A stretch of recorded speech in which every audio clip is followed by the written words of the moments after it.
Welcome to Season 6 of Paper Talk, where we talk about tips and tricks on navigating and building your small creative business. I'm Quynh of Pink and Mosey. I'm Jessie Chu of Crafted to Bloom. And I'm Sarah Kim of Handmade by Sarah Kim. In Season 6, we'll be sharing our experiences and insights on running a small creative business, from managing finances to building your brand. We'll also be interviewing other small business owners and experts in the field to get their perspectives and advice. So join us as we dive into the world of small creative businesses and help you take it to the next level. Happy New Year, everybody. Welcome to 2024. We wanted to start this year off with talking about our equipments, because we do a lot of podcasts, we do a lot of videos, we do a lot of photography for our images to share on social media. And we've never really talked about all the different equipments that we actually use. We've been in the business for, Sarah, you've been in the business for over 20 years now, right? Not that long. But I think I'm hitting like 13 years, 14 years. Yeah. Uh-huh. And I've had my fair share in different cameras, starting from my phone to an actual camera. And I'm so glad that we get to talk about this today, because I actually upgraded this new year. Yay! With the holiday sales. I know, I'm so excited. So I actually ended up upgrading like literally in the new year to a mirrorless. So I actually went from a DSLR to a mirrorless camera. And it's all because of you, because you had your amazing mirrorless camera that I saw when we met up in Seattle. Yeah. That one's really nice. It is. It's a Canon R6 II. So this is the latest model that came out just last year. And I purchased it with my book money. So when you sign a book, they give you like a little commission to kickstart everything. And I knew I had to photograph all the photos, and my camera, even though it was good, I just felt like to celebrate that moment. And I know this camera is going to take me for a long time, because it's really the lens that you really want to focus your investment in, and the body is to be the vehicle to the lens. It's really interesting, because when you look at all the different brands of cameras out there, from like Fuji, Lumix, Panasonic, Sony, every single one has their own pros and cons.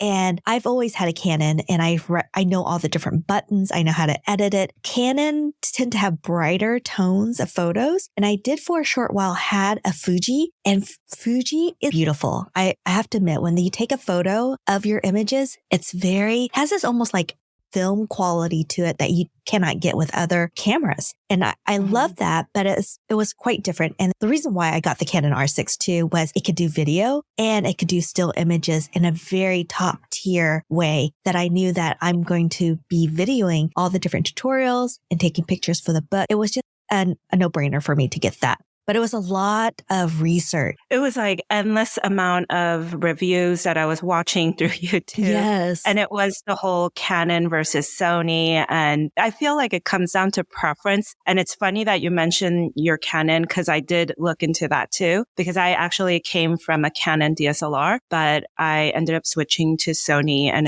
a Sony mirrorless camera. And I didn't get one that was like brand new. It's actually a couple years old that it released, and I ended up finding it like really mint condition on OfferUp. I drove on New Year's Day in the rain to pick this up locally, because the deal was so good. And I ended up getting the Sony A7C. It's not like up to date, but it's still somewhat new. And it is pretty expensive still, even when you get it brand new. And they do have it still available, like brand new out of the box, but you can definitely find them on OfferUp and find like good condition used cameras. But yeah, and then I ended up getting a Sony lens, like a GM lens, which is supposed to be like really good. Yes. And I was so excited about it, but I'm going to be honest, I went from a Canon. So going into the Sony, like you said, I do love warmer tones. And I felt like my Canon had a warmer tone. And I can't really explain it in the words like a real photographer would, but in my head, I think it's warmer on a Canon, whereas the Sony seems a little like colder tones. Yes, I have to agree with you on that. Yeah, but ultimately it was just such an upgrade that from my old DSLR. And it's funny because I actually looked up DSLRs to replace it, but they don't make them anymore. No. I feel like most of the companies just stopped and they're all in the whole mirrorless game. Mm-hmm. So I was like, I think this is it. Yeah. I have to let it go. And it was a weird, It's a sad moment. goodbye to my, but I realized it was like almost 10 years that I haven't upgraded because it was really good at it and it worked. My biggest thing was I really wanted to do better videos and my DSLR didn't shoot in 4K. So I was like, if I was going to upgrade, then I need to upgrade so that it's meant for video. And actually, from all the reviews that I took away from, I felt like the Canon is better for photographers and Sony's are preferred by videographers. Yes. So it's like I don't know which one. And then I ended up with the Sony. Yeah. So it totally makes sense for you because I see you more as a video media content maker. Whereas the reason why I brought the Canon was it was the images and I was so used to it. And I knew how to edit it and it was an easy transition for me. And it was just an added bonus that I could do video along with that. Yeah. And I'm sure it's we can't tell because we're not professional photographers or videographers. It's going to be amazing either way. Mm-hmm. But yeah, I'm really excited and I'm excited to mess around with it. I feel like I need to now go back to work and hurry up and make content. Yes, I know. You have inspired me to do more videos too. I keep telling this and I feel like it's an excuse, but as soon as I'm done writing the book, then I'm going to be all about video content because I feel like that is the new way to bring in passive income because I know that with YouTube, as long as you're putting up new content on a regular basis, you can generate this passive income that will just work for you for years upon years because their SEO keyword search engine is so good. And as long as you put in the work, it'll pay off. And it's one of the few platforms I feel like today that when you consistently put things on there, you get a better return. Do you find that true? Yes.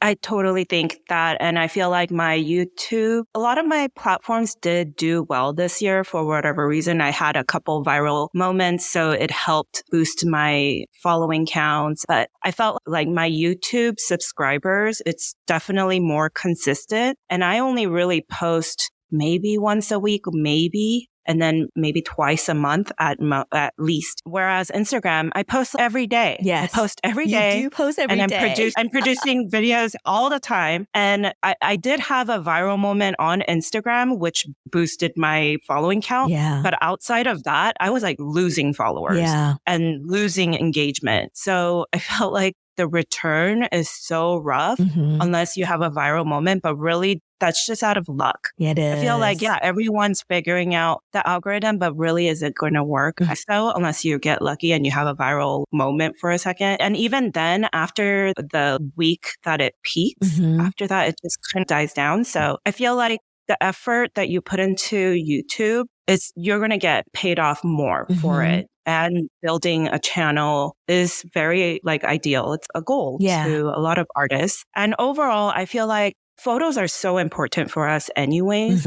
Yes. And most of the cameras are going to do a great job in making good photos, but you definitely want to make sure your camera is going to be a good video maker too. So I feel as long as your camera could do video and photos, you're off to a better start. And I feel like you can definitely still use your iPhone. Oh, yeah. Like my new iPhone is so nice. Sometimes when I'm outside, I don't really take my camera around or anything. It's just my phone. Exactly. It's an easy whip it out and record it. Or if you want to take it more seriously, I would definitely say look into either Sony or Canon. And I actually looked into your camera a lot too. It was on my wish list with the variety of Sony cameras too. It's a great camera. I love it. And I'm pretty sure I'm going to be using it for a very long time. It is definitely an investment and something that I saved up for. And it's fantastic. I do love it. But I would say if you have your smartphone, either a Pixel or an iPhone, to me, as a creative, Apple to me has always been that platform that really pushed toward the creative because they have such a great way of tying things together from editing. So you have Lightroom, you have Photoshop, you have Premiere, you have Audition, which is the podcast for the audio part. Before the platform that we're on right now, it's Riverside, and I actually edit all my podcasts on Descript, and it's all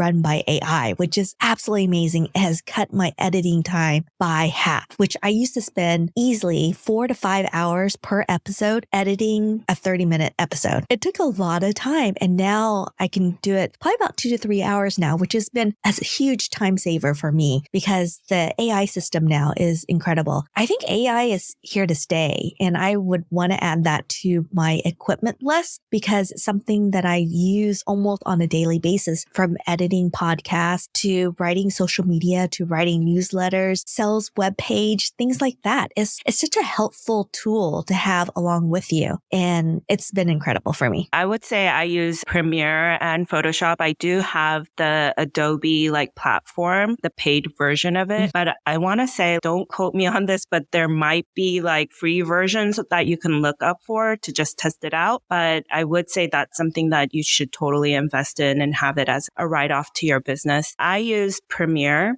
And initially, I actually used iMovie, the free version for your MacBook or your Apple computer. But I ended up signing a contract with a partnership where they told me specifically I can't use iMovie. So I looked into that and I was like, why is that? Yeah. But it's because iMovie, they had all these numbers that I don't really know what that mean, but I think basically it's saying that the resolution, it gets compressed. So it doesn't have high quality. It doesn't when you actually export it, it doesn't save with high quality. So you have to edit through a better platform. And I think the next version of iMovie, I think there is an Apple version of it. I'm not sure what it's called, but that one I think is paid for through Apple. It's like the iMovie, but more advanced. Oh, interesting. I think it's called maybe Final Cut. Oh yeah, Final Cut. Yes, that is correct. Yeah. Yeah. So I haven't used Final Cut. But I don't know how to use that. Yeah. I don't either. I've always been Adobe fan from Photoshop, Premiere. It's just once you learn all the shortcuts, it's just very seamless to go from platform to platform. And they all look alike. So I feel like I learned what it looks like first. But honestly, the first time I turned it on, I was like, what is all this? Because it's pretty scary and intimidating. There is a long learning curve. Yeah. Oh my gosh, yes. But it's so powerful. Once you do know how to use it, you can do so much more than you could possibly think about doing. Again, if you are taking it more seriously, of course, from doing an iPhone photo or an iPhone video to an actual camera and then editing it on an app, on your phone versus editing it through an Adobe software, it's going to be a huge difference. And then if you do end up with partnerships, they may or may not have that in your contract where they expect you to have higher quality. I remember when I first signed that, I actually signed it without even having Premiere. I was like, okay, I'll figure it out. I ended up... That's the entrepreneur in us. Yes, I'll figure it out after I signed the contract. Yes. And I ended up doing a 3-day, I just sat in front of my computer and followed through YouTube tutorials. And the actual Adobe company has tutorials within their software. So you can either do that. And there's so much YouTube tutorials based on that kind of stuff. So you can probably learn off that. But you'd have to sit there and do that. And it's actually really scary if you're not into that stuff. Yeah. You know? It's all techie. Things that you don't think about as a creative. I have to learn all this stuff. And I know, not only to know how to make paper flowers, you have to now know how to edit your photos and your videos. Yes. Know all this information about a camera. I know. The exposure, ISO, so many things. It is a step by step. We didn't learn all this overnight. It's been a career of 13 years, 9 years in the making, where we're constantly learning and educating ourselves in those down moments when we're not making paper flowers. We're like, how can I improve and make this better? And I think part of us is that entrepreneur part where we want to be able to do everything. I think it's the Asian part of us. We can make it happen. We just need to learn. Our Asian parents has pushed us to say, you better make an A. If you do 90, that's a fail F. Yes. But I feel I don't know, in this day and age, there's so much more opportunity, with your paper flower, work, with photos with videos. So I feel like you have to get good at it, even though you're just a paper flower artist. Exactly. You still have to know how to take Yep. photos. In the beginning, I actually hired photographers, or I asked friends that were photographers, but you could only do that so many times eventually. And there's those moments in between that you need to do that. Like, you're not going to like have this whole day of photo shoot like happening. So then the days in between, I had to figure out like, I still want a good photo of the work I just did recently. That's probably why I ended up figuring all of that out. And even then, I'm still not good at it. I'm always trying to learn how to make better photos and better videos. Yeah. And I definitely don't know any of the whole ISO stuff. And the numbers that you tell me, I don't know what those mean. Sometimes I actually just look up like a tutorial on YouTube on how to make your camera setting. Yeah, that has totally worked too. Recommend for any beginner photographers is on automatic and then look at the stats. Camera will tell you what the setting is, tell you what the ISO is, a different aperture that you want to get. It's a whole nother learning process, but we won't go into it right now because our talk is about equipment. And we'll save it another day where we can talk about how to shoot in a cloudy thing. But it's really interesting because a cloudy day in Seattle is so different from a cloudy day in California. So we can say certain things, but if it's not the exact right setting, it's not going to work. But at least it'll get you in the right foot to make sure that you're doing certain things. But that'd be an interesting episode for us to talk about. Yeah. And speaking of which, I feel you also need to make sure you're in a room. You designate a space for your photos and your videos that does have natural light.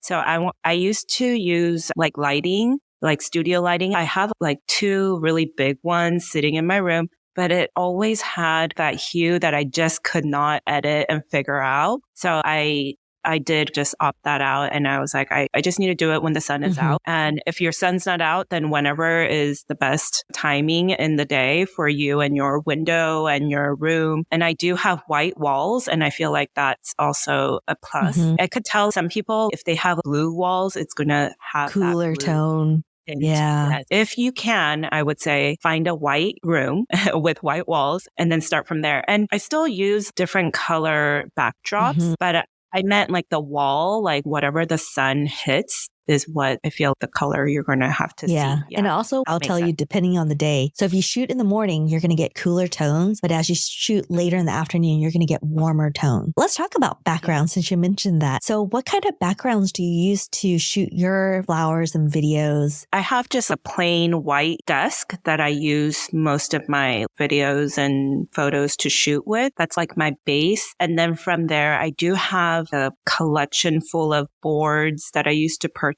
or I would DIY. And initially, that's the only thing they had available out there. So then I bought a couple and then I would DIY them, trying to figure out like what they did. But now they actually have like fabric, like nice canvas fabric that they made it so you could roll it up and put it away rather than the boards, because the boards, they get like it takes up a lot of space. So yeah, the fabric ones, they're pretty expensive for being fabric in a sense, but they're really pretty and they do have nice quality. And I do that I could just roll it up. So I have a handful, like I have blue tones and pink tones and then maybe one white. What are you using? Is it Lotus Collection? I don't think that's what mine is called, but I'm not sure what it's called. But once I figure it out, I'll try to put it on our show notes and see. But initially, the boards that I have more boards than fabric because that's what I initially collected. I want to say I bought it like on someone just made like a backdrop board. It is really pretty. And actually, I think it has better texture because it really has like, I think they put like guac. I don't know what it's called. What is that thing called when? Gouache?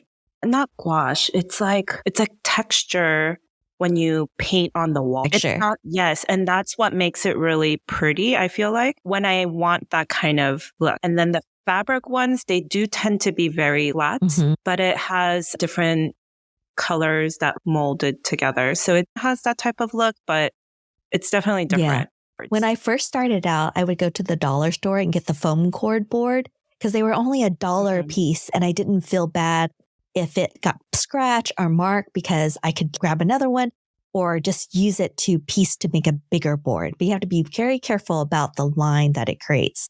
But it just gives you a great way to use it as a light deflector too. So I would tape one together. It's almost like an L shape. So that way, if I didn't have white walls, the white would be a bounce board to hit those shadows as much and just lessen the shadow. Yeah, that's a good idea. Because I did buy one, but you can create different tones with a sun deflector, right? Is that what it's called? Yeah. And there's also the diffuser. So a diffuser is almost like fabric where the light can go through it, but it's filtered. So it's not so harsh. So it's great if you're in a sunny area and the sun is hitting too hard on the object. If you put on this diffuser, it will just diffuse that light and soften it a little bit.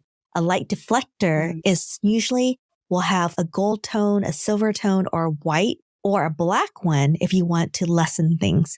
So it's really interesting. There's so many different things to help change the light in your image, which I find really interesting. And there's also, I want to talk about portable lights. Sometimes you just need to add a light element to your image. And one company that I found that I like compared to some other ones is the Lume lights. They have ring lights, they have mini tube lights, they have the longer tube lights, they have these rectangular lights. They're almost like, you know how you were talking about the big lights that you would have in the studio with the umbrella? They would also have this in a more compact, but actually very powerful light, which I found really helpful, especially in the Seattle gray area where we only have light for 4 or 5 hours and it's completely darkness. The technology on lights has increased. So they're now doing RGB lights. So if you know your numbers, you can actually type it in and you'll get that beautiful golden hour look if you wanted that. And also when you think about lighting, think about placing lighting in front of it and on the side to create shadow.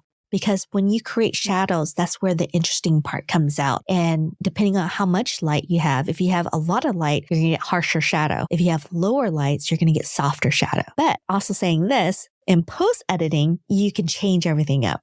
So it depends on if you want to be more technical or if you want to have everything perfect right at the very beginning and then be able to shoot wherever you can and do less editing at the end. Let's talk about mics. So we covered cameras, we covered lighting, and we want to talk about sound because now with video more important than ever, I have to say I've gone through a lot of different mics. I know right now you're using the Blue Yeti. I started out with a Blue Yeti, and as I've done more podcast episode and really research on how sound is so important on podcasts because they really don't see you, but they do listen to you. So right now I have upgraded to the Shure SM7 mic, which is my absolutely favorite mic that I've ever owned. It just sounds really well-rounded and it just has this really great sound to it. Yeah, I used a Blue Yeti and it definitely is a good starter. I think you had suggested it to me and it's pretty affordable. But yeah, for my camera setup, I do use like a mic that's separate to the camera. So you could test those out too, but they're pretty affordable. I actually just upgraded to a wireless one, but I haven't actually tested it out. So I don't know what it's going to be like. But I thought that was a cool idea because the lens that I use, it's actually really zoomed in.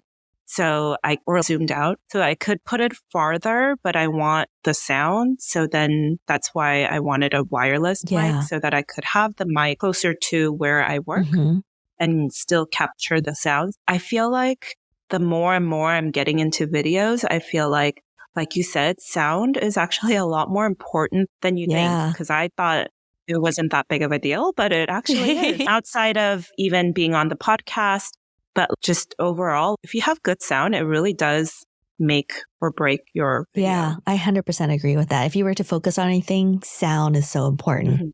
And one thing I've been researching more is a shotgun mic, which is something that will hook up to your DSLR or your mirrorless and will capture sound versus having a mic that needs to be tethered to a computer, which is another option since I'm hoping to do more YouTube videos where I'm going to be out and about and not have lug around my laptop. And with the SM7B, I have to hook it up to a computer or sound processor to be able to get that sound.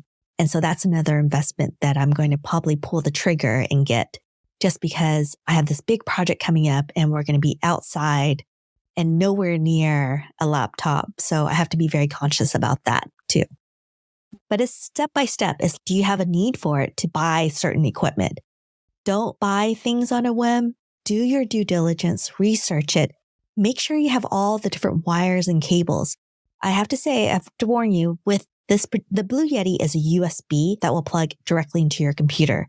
The SN7B does not. You have to have a male-female component and a processor that will run it through. And I have a Rodecaster Pro 2, which actually controls the different sounds that can run that process. But it's just another step. And this is something that I'm always, I consider myself a techie. I probably have more tech equipment You than are. my husband. Yes, So yes. that's something that I'm just passionate about. And that's where my money go. I don't buy purses. I don't buy shoes.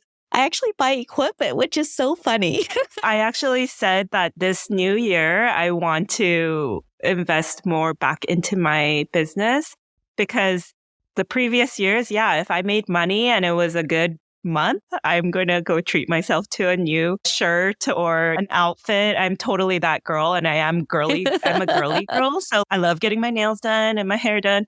But I was like, you know what? I think this is it. This year, I'm actually going to, if I have a good month, I want to make sure I invest it back into my business finally by getting a nicer camera because those things are not cheap either, but they are worth it. Other than like my clothes or girly girl moments, I'm like, I don't even care about that purse that I bought anymore because it's out of style. Right. But this kind of better equipment, it actually does make a huge difference. Your presence on social media, on your YouTube and all of that. So I do think it's worth investing into back to your business. Yeah, I agree.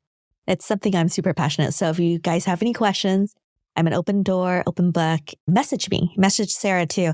Ask about what we're using and how we're loving it or not loving it. And the things that we're talking about today, these are something that we use on a day-to-day basis and that we actually love and highly recommend because it's something that is important to us. And we want it to be something that is a value tool for you to have in case you're ever ready to upgrade your camera, your mics, things like that, because we know how important it is to grow your business in this particular manner. Yeah. And if there is a person that you like that through Instagram or on YouTube, you should look up what they use because that's where you start. I feel like that's where I started and I was like, oh, I like the photos that they take or I like the videos that they have. And if you look through their description somewhere or on their blog or whatever, they usually have that type of information.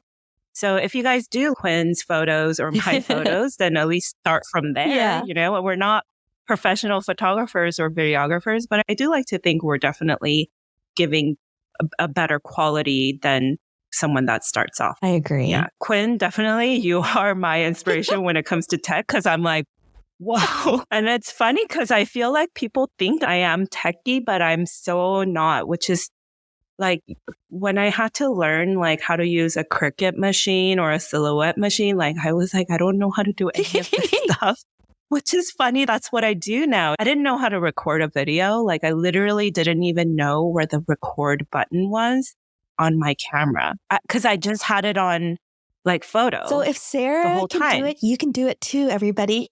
Yeah. Yes.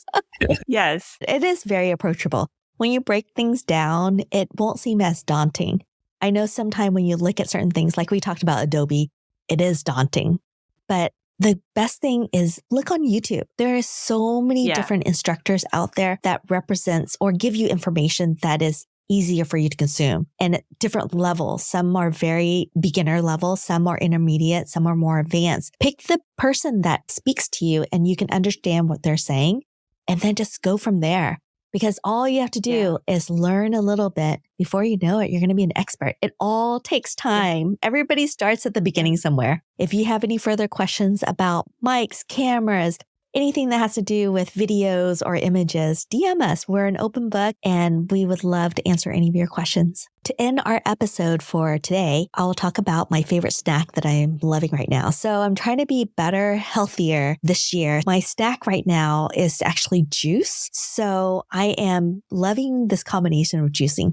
A couple stalks of celery, one green apple, a couple of carrots, a big knob of ginger, and that's it. And I just do a cold press juicer that our friend actually gave us because he purchased a brand new juicer. And I juice that every single day as my snack. And it's about probably 10 ounces of juice that I get. And it's been great. I've been loving it. How about you, Sarah? What's your favorite snacking thing right now? I should get better at not snacking, but in the new year, Koreans love doing rice cakes in the New Year's. So that's currently what I love, but I need to stop. But you could only buy a lot at once. You can't buy a cup. So we're just finishing those up. And my favorite is the little, they're like colorful little balls of rice cakes. And then inside they have, I want to say maybe like brown sugar and like sesame seeds or something. That one's my favorite. What is the one that you call where it's like these hot little pancakes inside are peanuts and sugar? What is that called? I love That's not rice cake, but then it is. But it's so good. Maybe they add rice flour. Uh-huh. Yeah, it's called tteok. Yeah, they are really yummy. They're like pancakes. Yes. Yeah. If you can find them freshly made, even Trader Joe has them, but they're not as they do, but they're not as amazing as the one you would actually get at like a food stand. And luckily in Seattle, we do have a large Korean population. And one of the grocery store up north in Linwood area, they have the stand where you can get them. And it is piping hot. Be careful. You will burn your mouth if you're not careful. But it's so good. Definitely a favorite with my husband too. And we actually, in Korea, we found them and they were savory. Ooh. So inside, they don't put the sugar stuff. They put like noodles and it's like a chow mein inside. Yeah. It's really good. And it's surprising that you can find like savory ones and sweet ones there. But is it like yeah. So good. I love this. And they put like soy sauce on it. So it's like a savory dish. Yum. But then, but I mean, the original one is really good too. And my mom makes them out of the box and pretty good too. Yum. I hope you guys are enjoying your snacks. Thank you so much for listening to us today. And we can't wait to talk to you in the next one.